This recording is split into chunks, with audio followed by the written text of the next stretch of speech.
Sir अपना नाम पता बताएं। जय हिंद, जय जवान, जय किसान, जय संविधान। मणिदेव चतुर्वेदी, मंडल प्रवक्ता, वाराणसी मंडल, भारतीय किसान टिका है। सर आज किसान दिवस था, चल रही इस पर क्या कहें? जी, आज किसान दिवस था।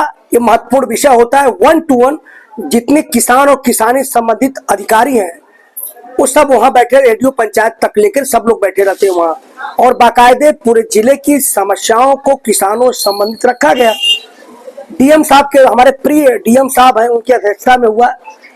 निश्चित रूप से सुलझे हुए व्यक्तित्व के धनी है अपने गर्ग सर, तो कोई दिक्कत नहीं है। लेकिन इस जिले के अधिकारी निश्चित रूप से कहीं न कहीं पूरे प्रशासन शासन को मूर्ख बनाने का प्रयास कर रहे हैं, झूठ बोल रहे हैं। हमने डीएम साहब से कहा कि 420 में इन पर सीआरपीसी मुकदमा दर्ज करिए।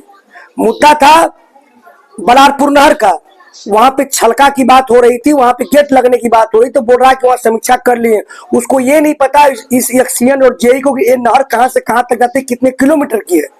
मोथा के बारे में प्रश्न किया गया कि आपदा में आपने मोथा में जो फसलें बर्बाद हुई तो उसमें आपने क्या किया अभी तक, पिछली बार प्रश्न पूछा गया था आपसे। उन्होंने बोला 2 करोड़ रुपया रिलीज हो गया है, 2 करोड़ बाकी है। लेकिन हमने कहा कि मैं बीमा का नहीं, जो प्राकृतिक आपदा से हुआ उसका बताइए, तो आंकड़ा सार निकाल के बताएंगे। पूरा गांव कुरारी जा रहा है नदी में, उसके बारे में बात हुई। आपको भोपौली नहर के बारे में बात हुई, कई फसलें जलमग्न हो रही हैं उनके बारे में बात हुई। पंडुकपुर में वो पुलिया टूटा हुआ है उसके बारे में बात हुई। सबसे बड़ा जल जीवन मिशन की बात हुई।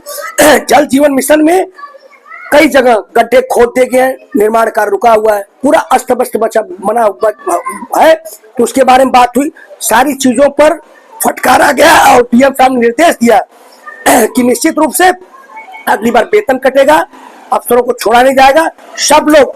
और मैंने एक बात और कही कि जब डीएम साहब की मीटिंग होती है वो चीजें जाती हैं संबंधित अधिकारी के पास, लेकिन इस बार पहुंची है 1 महीने में। जब इस बार की मीटिंग थी 3 दिन पहले, हमने कहा कि आज अधिकारी हमसे पूछ रहे हैं कि वो जगह कहाँ दिखे, कहाँ खंबा लटका हुआ है, कहाँ तार लटका हुआ, कहाँ नहरें टूटी हुई है, तो इसको रिपोर्ट को जो जाता 5 दिन के अंदर में आप रिपोर्ट भिजवा दीजिए संबंधित अधिकारी को, ताकि 1 महीने में वो काम कर लें। तो आज इस पर चर्चा, उन्होंने कहा कि हम व्हाट्सएप भेज देंगे और अधिकारी बाकायदा पढ़ करके पूरी रिपोर्ट लेकर के तैयार बैठेगा, नहीं तो छोड़ूंगा नहीं। तो निश्चित रूप से चंदौली किसान जागरूक है। खाद चाहिए हमें, नहर चाहिए, ट्यूबवेल चाहिए। फसलें कई एकड़ सदरपुरा में डूब गई हैं।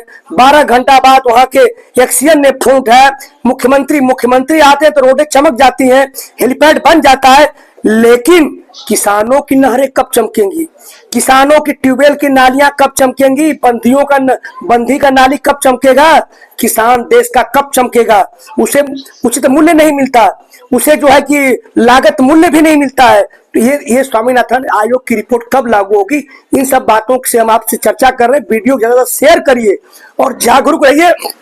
फिर अगले महीने तीसरे सप्ताह बुधवार को होगा, फिर हम बताएंगे क्या क्या मीटिंग में क्या क्या बातें हुई, सारी बातें रखेंगे। जय हिंद, जय जवान, जय किसान।